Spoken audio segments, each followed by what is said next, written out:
స్నేహం ముసుగులో వచ్చి నిలువునా ముంచేయడం అంటే ఇదేనేమో. చైనా రుణాల ఉచ్చులో చిక్కుకుని మరో దేశం బలి కాబోతుందా అంటే అవుననే సమాధానాలు వస్తున్నాయి. నాడు శ్రీలంకను నిండా ముంచిన చైనా ఇప్పుడు పాకిస్తాన్ను కూడా అలాగే చేస్తుంది. సిపెక్ ప్రాజెక్టుతో పాక్ తలరాత మారుస్తాం, గ్వాదర్ పోర్టును మరో దుబాయ్ చేస్తామని చైనా చెప్పిన మాయమాటలను పాకిస్తాన్ నమ్మింది. ఇప్పుడు ఇస్లామాబాద్ను డ్రాగన్ చావు దెబ్బ కొట్టింది. 17,000 కోట్ల పెనాల్టీ కట్టాల్సిందే, ₹1 కూడా తగ్గించేది లేదని బీజింగ్ తేల్చి చెప్పింది. అసలు అప్పులే కట్టలేని పాకిస్తాన్కు ఈ పెనాల్టీ గుదిబండగా మారింది. అప్పులు తీర్చడానికి చేతిలో చిల్లి గవ్వలేదు. ఇటు చైనా కబంధ హస్తాల నుంచి బయటపడనూ లేదు. దీంతో పాక్ పాలకులు మళ్లీ భిక్షమెత్తుకుంటున్నారు. అసలు చైనా రుణాల చక్రవ్యూహం ఏంటి? శ్రీలంక మాదిరిగానే పాక్ సార్వభౌమాధికారం కూడా చైనా చేతిలోకి వెళ్లబోతోందా? అసలు గ్వాదర్ పోర్టు వద్ద ఏం జరుగుతోంది? వాల్టి స్టోరీ. చైనా చేతిలో పాకిస్తాన్ బలైపోతోందా? సిపెక్ పాకిస్తాన్కు శాపంగా మారిందా? శ్రీలంక దారిలోనే పాకిస్తాన్ వెళుతోందా? పాకిస్తాన్ ఆర్థిక సంక్షోభం మరింత ముదిరేలా కనిపిస్తోంది. చైనా నిధుల సహాయంతో నడుస్తున్న విద్యుత్ ప్రాజెక్టులకు సంబంధించి దాదాపు 17,000 కోట్ల పాకిస్తానీ రూపాయల ఆలస్య రుసుం మాఫీ చేయాలన్న ఇస్లామాబాద్ విన్నపాన్ని బీజింగ్ తిరస్కరించింది. డ్రాగన్ నిర్ణయంతో ఉగ్రదేశం తీవ్ర ఇరకాటంలో పడింది. ఇప్పుడు పెనాల్టీని ఎలా కట్టాలో తెలియక పాకిస్తాన్ పాలకులు దిక్కులు చూస్తున్నారు.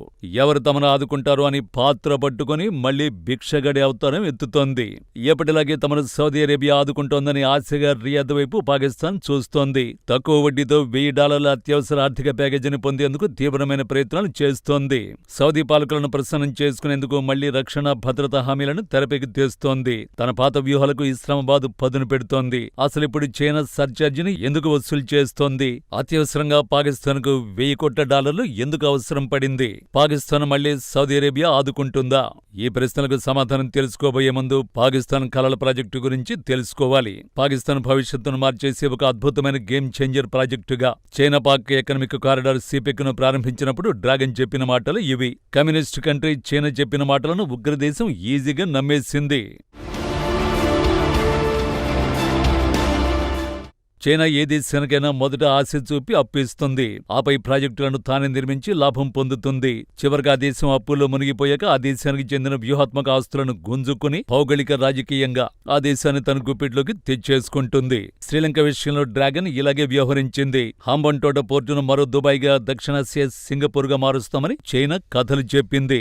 ఆ కథలు అప్పట్లో శ్రీలంక పాలకులకు బాగా నచ్చాయి. సీన్ కట్ చేస్తే హాంబన్టోట పోర్టును దేఖేందుకు ఒక్క నౌక కూడా రావడం లేదు. హాంబన్టోట పోర్టు నిర్మాణానికి సుమారు $100 కోట్ల చైనా వెచ్చించింది. ఇది శ్రీలంక తాహతుకు మించిన రుణం. ఈ రుణం చెల్లించలేక కొలంబో చేతులెత్తేసింది. ఫలితంగా పోర్టు చుట్టూ ఉన్న 15,000 ఎకరాల భూములను చైనా సొంతం చేసుకుంది.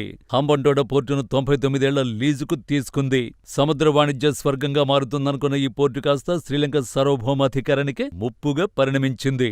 చైనా రుణాల ఉచ్చు ఎలా ఉంటుందో తెలుసుకునేందుకు శ్రీలంక ప్రత్యక్ష ఉదాహరణ. డ్రాగన్ రుణాలు ఎంత భారంగా, ఎంతో ఘోరంగా ఉంటాయో ప్రపంచానికి శ్రీలంక చాటి చెప్పింది. 2022లో శ్రీలంక ప్రజలు తిరుగుబాటు చేశారు. ఆ తర్వాత లంక పాలకులు భారత్, అంతర్జాతీయ ద్రవ్యనిధి సంస్థ సహకారంతో పరిస్థితి నుంచి దేశాన్ని గట్టెక్కించారు. చైనా నుంచి మున్ముందు రుణాలు తీసుకోరాదని ఆ ప్రభుత్వం నిర్ణయించింది. చైనా ఉచ్చు నుంచి క్రమంగా శ్రీలంక బయటపడుతోంది. శ్రీలంక ఘోరమైన ఆర్థిక సంక్షోభాన్ని పాకిస్తాన్ పాలకులు కళ్లారా చూశారు. కానీ చైనా ట్రాప్ నుంచి మాత్రం బయటకు రాలేకపోతున్నారు. డ్రాగన్తో జట్టు కట్టి సిపెక్ ప్రాజెక్టును పాకిస్తాన్ ప్రారంభించింది. ఇక పాకిస్తాన్ సంపన్న దేశంగా మారుతుందని ఇస్లామాబాద్ పాలకులు కలలు కన్నారు. కానీ అదే ఇప్పుడు పాకిస్తాన్ పాలిట రుణపాస్యంగా మారింది. సిపెక్ ప్రాజెక్టుపై $6,500 కోట్ల చైనా వెచ్చించింది. ఇందులో కేవలం $2,590 కోట్ల విలువైన ప్రాజెక్టులు మాత్రమే పూర్తయ్యాయి. సిపెక్ లో అత్యంత ముఖ్యమైనది గ్వాదర్ పోర్ట్. ఈ పోర్టు విషయంలో కూడా శ్రీలంకకు చెప్పిన కథనే చైనా రిపీట్ చేసింది. ఆ కథ విని పాకిస్తాన్ పాలకులు ఆహా ఓహో అని పొంగిపోయారు. ఒక రకంగా పాకిస్తాన్ కు గ్వాదర్ పోర్టు గురించి చైనా 6 చేతులు త్రిశంకు స్వర్గాన్ని చూపించింది. కానీ ఇప్పుడు గ్వాదర్ పోర్టు మాత్రం నిర్మానుష్యంగా మారింది. పాకిస్తాన్ అనుకున్నట్టుగా, చైనా ఊహించినట్టుగా గ్వాదర్ పోర్టులో వాణిజ్యం జరగడం లేదు. ఒక రకంగా చెప్పాలంటే ఇది చైనా నౌకలకు ఆశ్రయంగా మారింది. చైనా మినహా ఏ దేశం దేశానికి చెందిన నౌకలు అక్కడికి రావడం లేదు.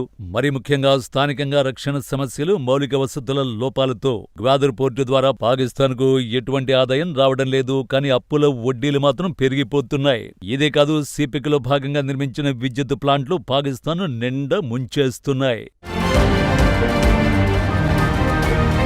గడిచిన కొన్నేళ్లుగా ఈ ప్రాజెక్టులు పాకిస్తాన్ విద్యుత్ సామర్థ్యాన్ని పెంచాయి. కానీ అదే స్థాయిలో ఇస్లామాబాద్పై భారీ ఆర్థిక భారాన్ని మోపాయి. ప్రస్తుతం సిపెక్ కింద నడుస్తున్న 18 చైనా విద్యుత్ ప్లాంట్లకు పాకిస్తాన్ దాదాపు 42,300 కోట్ల పాకిస్తానీ రూపాయల బకాయిలను చెల్లించాల్సి ఉంది.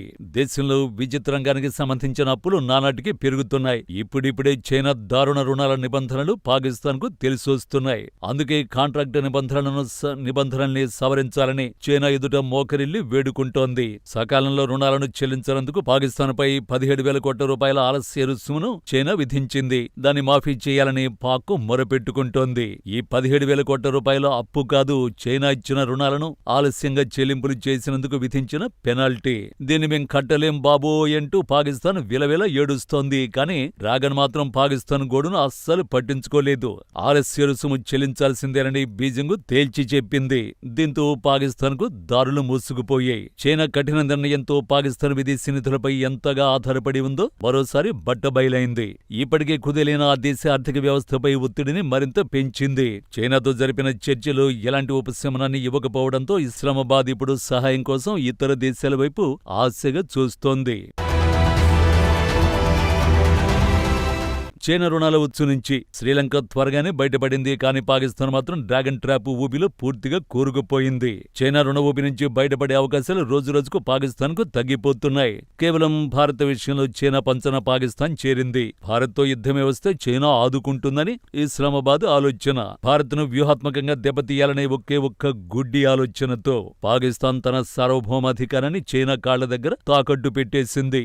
సైనిక రక్షణ రంగాల్లో చైనా సహాయం కోసం ఆశపడి దేశ ఆర్థిక వ్యవస్థను డ్రాగన్ కు బానిసగా మార్చేసింది. శ్రీలంకకు భారత్ రూపంలో ఒక నమ్మకమైన పొరుగు దేశం ఉంది. కాబట్టి సంక్షోభం రాగానే $400 కోట్ల తక్షణ సహాయంతో భారత్ శ్రీలంకను ఆదుకుంది. కానీ పాకిస్తాన్కు ఆ పరిస్థితి లేదు. ఉగ్రవాదాన్ని పెంచి పోషిస్తూ పొరుగు దేశాలతో నిత్యం వైరం పెట్టుకునే పాకిస్తాన్ భారత్ ఎలాగో నమ్మదు. అటు చైనా ఏమో అప్పుల పేరుతో రక్తాన్ని పిండుతోంది. దీంతో పాకిస్తాన్ అటు భారత్తో స్నేహం చేయలేక, ఇటు చైనా కబంధ హస్తాల నుంచి బయటపడలేక రెండు వైపులా నలిగిపోతోంది. పాకిస్తాన్ ఈ రుణ సంక్షోభం నుంచి తాత్కాలికంగా బయటపడేందుకు ఇప్పుడు రియాద్ వైపు దీనంగా చేతులు చాస్తోంది. సౌదీ అరేబియా $1,000 కోట్ల అత్యవసర నిధులు ఇస్తే చైనాకు 17,000 కోట్ల రూపాయల పెనాల్టీని తీర్చాలని ప్లాన్ చేస్తోంది. కానీ ఇక్కడే అసలు ట్విస్ట్ ఉంది. సౌదీ అరేబియా కూడా ఇప్పుడు ఉచితంగా కేవలం స్నేహం కోసమో నిధులిచ్చే పరిస్థితిలో లేదు. 1% అంటే అతి తక్కువ వడ్డీకి అప్పు ఇవ్వాలంటే బదులుగా పాకిస్తాన్ సెక్యూరిటీ గార్డులా వాడుకోవాలనే అంతర్గత వ్యూహంలో సౌదీ ఉంది. అంటే చైనా అప్పు తీర్చడం కోసం సౌదీ అరేబియాకు పాక్ తన సైనికులను కిరాయి సైన్యంగా మార్చాల్సిన దుస్థితి ఏర్పడబోతోంది. ఒక అప్పు తీర్చడానికి మరో కొత్త అప్పు, ఆ అప్పు కోసం దేశ రక్షణ రంగాన్ని వేరే దేశానికి అప్పగించడం. ఇదే పాకిస్తాన్ సాధించిన స్వయం సమృద్ధి. నిపుణుల హెచ్చరికల ప్రకారం పాకిస్తాన్ పాలకులు చేస్తున్న ఈ తప్పులకు చివరకు బలైపోతోంది అక్కడి సామాన్య ప్రజలే. విద్యుత్ ప్లాంట్ల సంక్షోభం ఇలాగే కొనసాగితే రాబోయే రోజుల్లో పాకిస్తాన్లో కరెంటు బిల్లులు ఆకాశాన్ని తాగడం ఖాయం. అప్పటికే ద్రవ్యోల్బణంతో అల్లాడిపోతున్న పాక్ ప్రజలపై $1,000 కోట్ల అదనపు భారం పడబోతోంది. వ్యాపారాలు మూతపడి పరిశ్రమలు దివాళా తీసి దేశం మరింత అంధకారంలోకి వెళ్లే ప్రమాదం స్పష్టంగా కనిపిస్తోంది. చైనా విషయంలో మిత్రద్రోహం ఎలా ఉంటుందో పాకిస్తాన్కు ఇప్పుడు బాగా అర్థమవుతోంది. స్నేహ ముసుగులో వచ్చి దేశాన్ని నిలువున ముంచేసిన చైనాను చూసి ఇస్లామాబాద్ పాలకులు ఇప్పుడు లోపల ఏడుస్తున్నారే తప్ప బయటపడే ఛాన్స్ లేక గెలగెల కొట్టుకుంటున్నారు. ఒకప్పుడు ఆసియాలోనే అత్యంత వేగంగా అభివృద్ధి చెందుతున్న దేశంగా పాకిస్తాన్ పేరుగాంచింది. ఇవాళ చేతగాని పాలకుల నిర్ణయాలతో చైనా కపట వ్యూహాలకు రుణాల సామ్రాజ్యంగా పాకిస్తాన్ మారిపోయింది. శ్రీలంక పాఠాల నుంచి నేర్చుకుని ఇప్పటికైనా కఠిన సంస్కరణలు చేయకపోతే పాకిస్తాన్ మ్యాప్ మున్ముందు ఎలా ఉంటుందో ఊహించడం కూడా కష్టమే. చైనా రాసిన ఈ రుణాల చక్ర వ్యూహంలో పాకిస్తాన్ అభిమన్యుడిలా ప్రాణాలు విడుస్తుందా లేక సౌదీ వంటి ప్రత్యామ్నాయాలతో గట్టెక్కుతుందా అనేది కాలమే నిర్ణయించాలి.